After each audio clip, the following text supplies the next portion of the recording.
Knowing and identifying who God sent to your life is important and key for you to fulfill your destiny and assignment on earth. If you are with the right person, you would run with speed, but with the wrong person, time would be wasted and nothing tangible would be achieved. There is the right person for every man and woman on earth, but you might not know the person because you do not have access to the mind and thoughts of people, and it's not you that created yourself. Get connected and aligned to God that created you, and you would know the person sent from God to be your partner. The person directly fills a need and purpose in your life.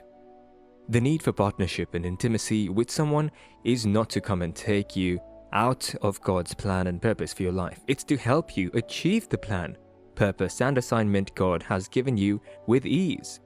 So one of the ways to know that a person was sent by God to your life is that the person succeeds in filling up a space you need in your life to make ample progress.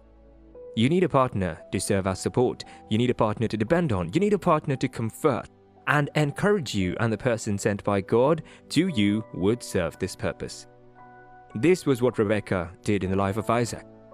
He had been brought without the support of a woman and none to lean on until Rebekah came, and when she came, she supported and encouraged him, and he did well in all he did from when she came. Samson did not find that in Delilah. Instead, she drained his strength and blood that he had no choice but to tell her the secret of his strength. The one sent by God would comfort you, and you would see reasons to run on the race, but the one not sent by God that comes your way would only end up draining you and making you lose focus and sense of direction. You must access and see whether your partner is supporting and filling that gap to help you work better.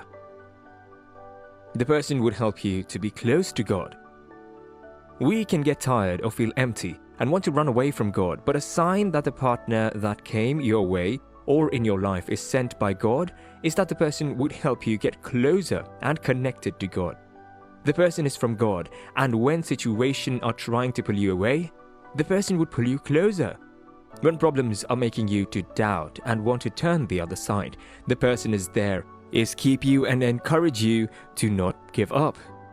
That is God's sent partner for you, not someone that would drive you away from the presence of God, or someone that would join you to encourage you to taste the other side of what the world offers, but someone that would serve as strength and push you to get closer and more aligned with God.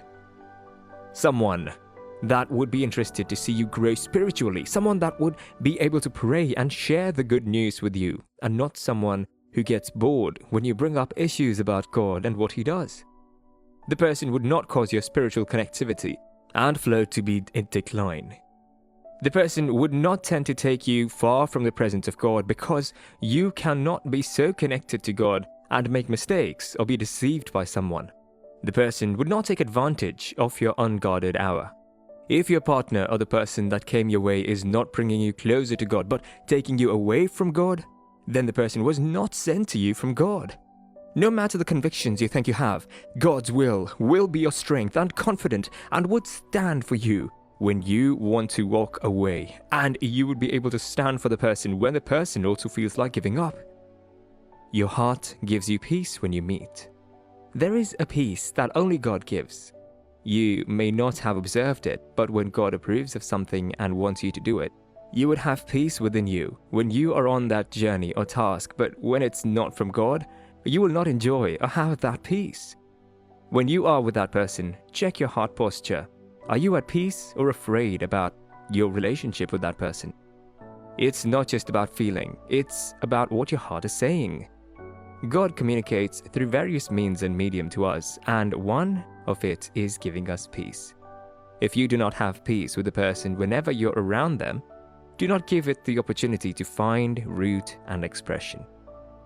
Samson did not have peace with Delilah, but he refused to listen and decided to continue until his heart became too weak to speak again. Leah did not give Jacob the peace he needed for his life. It was as if something was not there, and he saw it in Rachel, and that was what prompted him to agree to serve more years to get that peace that he needed. King Ahasuerus found peace when Esther passed before him. Other women did not carry that peace and rest in them for him. Adam saw that in Eve. That's why he said, "You are bone of my bone and flesh of my flesh." Search out for the one that gives your heart and mind peace, and not the one that you are afraid of. That is not the one from God. You share same vision and passion. How far can you go in life depends on who is traveling with you. God wants you to reach the end, and He would bring someone who is seeing the same thing you are seeing and believes in where you are headed to. God would not bring you and hand over or join you with someone who has a different dream and vision from your dream and vision. Imagine if Zipporah had plans for her and Moses to stay in Midian, raise children and flock. Moses would not have thought of going to save the children of Israel. She had the spirit of a deliverer, and it was easy for her to encourage her husband to go on the assignment and mission that God has called her. Deborah would not have been successful if God did not join her with Lapidoth, who shared and believed in the assignment that God has called her into. If you have discovered your purpose and assignment in life, the person that is sent by God your way would have similar assignment and vision like you possess and would believe in the assignment they have been called into. This is what makes fulfilling purpose easier without stress or compulsion. If the person does not share same vision and passion with you, the person was not sent by God to you. You see love in the person. Our thoughts and feelings would not always lie to us. What do you think of when you meet someone that comes in your life?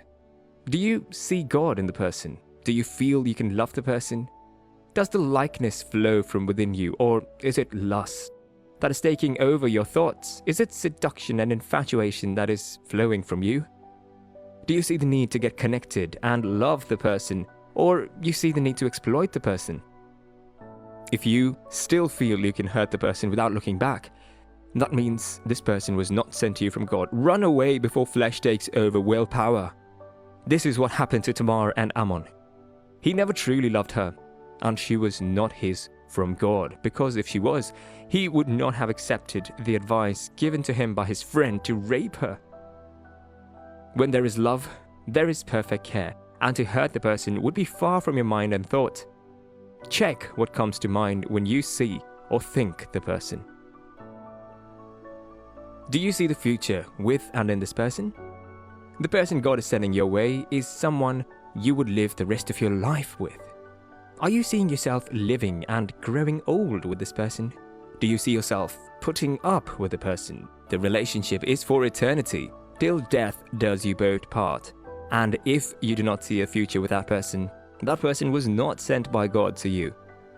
The person you see yourself living the next 50 to 70 years with is the person sent by God your way, not the person you want to have a nightstand with. Check and see if your heart matches to stay with that person till death does you both parts. You cannot afford to be with a person not sent by God your way. Check out for the signs from God and know if that person was sent by God your way as a partner.